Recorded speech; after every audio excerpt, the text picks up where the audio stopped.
Bakr Hahim Singra নদীৰ ভয়াবহ গৰাখহনীয়া মেঘালয়ৰ পৰা নামি অহা বাঢ়নী পানীৰ প্ৰবল সোঁতৰ বাবে এই গৰাখহনীয়া হয় বকো সমষ্টিৰ হাহিম অঞ্চলৰ যুগদবা হাহিম বজাৰ বাক্সাপাৰা নৱাপাৰাকে ধৰি অঞ্চলটোৰ বহুতো গাঁও এই ভয়ংকৰ গৰাখহনীয়াৰ কবলত গৰাখহনীয়াৰ ফলত বহু পৰিয়ালৰ ঘৰ মাটি তামোল বাগান দোকানকে আদি কৰি বহু সম্পত্তি যা গৈছে শিংৰা নৈৰ বুকুত বহু পৰিয়ালে আজিও বিনিদ্ৰ ৰজনী পাৰ কৰিবলগীয়া হৈছে ইপিনে হাহিম শিংৰা নৈৰ গৰাখহনীয়া ৰোধ কৰাৰ বাবে কোনো ব্যৱস্থা লোৱা নাই চৰকাৰে আমাৰ সমস্যা নদীৰ সমস্যা গৰাখহনীয়াৰ সমস্যাটো আমাৰ জানে বিগত বছৰৰ প্ৰায় আহি গৰাখহনীয়া একদম মানে টচনচ কৰি দিছে প্ৰতি বছৰে মোটামুটি 15-20 ফিট কলে ভুল হ'ব মোটামুটি 50 ফিট এনেকুৱাকে বছৰে বছৰে গৈ গৈ আমাৰ গাঁওখন প্ৰায় অস্তিত্ব মানে নাই কি আৰু প্ৰায় শেষ হ'ব গৈছে গাঁও 80% টোটালি গৈছে গাঁওখন গতিকে চৰকাৰক এইটোৱে আহ্বান কৰিম যে ষ্টেট গভৰ্ণমেণ্ট চেন্ট্ৰেল গভৰ্ণমেণ্ট একে ৰলিং চৰকাৰ থকাৰ পিছতো আৰু ইফালে কাউন্সিল আছে তেওঁলোকে থকাৰ পিছতো আজি আমাৰ এই দুৰৱস্থা গৰাখহনীয়াৰ একদম গাঁওখন টোটেলি নাইকিয়া গতিকে আমাৰ অনুৰোধ ৰাইজৰ অনুৰোধ যে আপোনালোকৰ চৰকাৰৰ যাতে অতি সোনকালে জ্বলন্ত সমস্যা গৰাখহনীয়াৰ দৃষ্টিগোচৰ হয় তাকে আমি ৰাইজে আপোনালোকক এইটো সোনকালে যাতে অলপ ৰাইজক সঁহাৰি দিয়ে চাই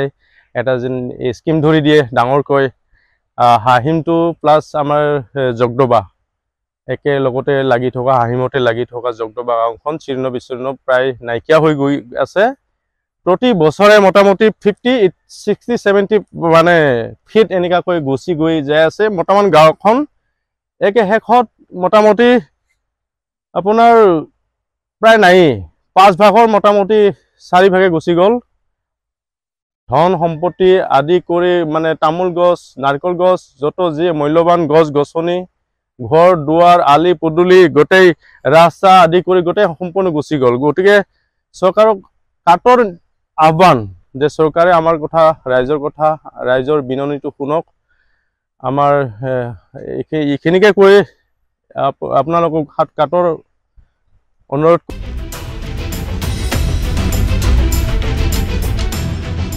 বকৰ পৰা বিক্ৰম দাসৰ প্ৰতিবেদন এনিভা 24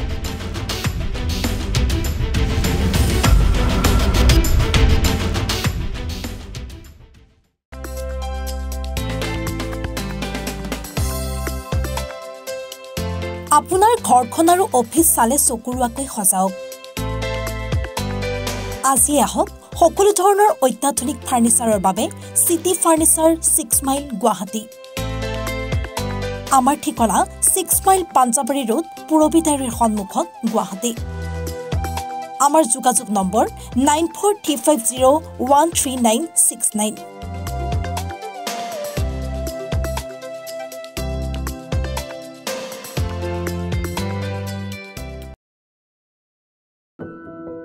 এনিভাৰত 24ৰ প্ৰথম প্ৰয়াস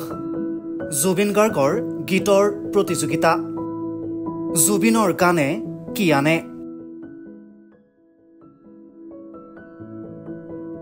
অডিশ্যনৰ বাবে যোগাযোগ কৰক 8638661821 আৰু 8812831556 নম্বৰত এনিভাৰত 24 উদ্যোগত এটা নতুন সংগীতৰ প্ৰতিযোগিতা আয়োজন কৰা হৈছে য'ত মোৰ গানৰ প্ৰতিযোগিতা হ'ব আপোনালোকে তাত প্ৰতিযোগী হিচাপে আহিবলৈ পাৰিব আৰু মোৰ ফালৰ পৰা আন্তৰিক শুভকামনা জনাইছোঁ আৰু অনুষ্ঠানটোৰ নাম হৈছে গানে কি আনে সকলোকে মৰম জনাইছোঁ সকলোৱে আহক ইয়াত অংশগ্ৰহণ কৰক thank you very much love U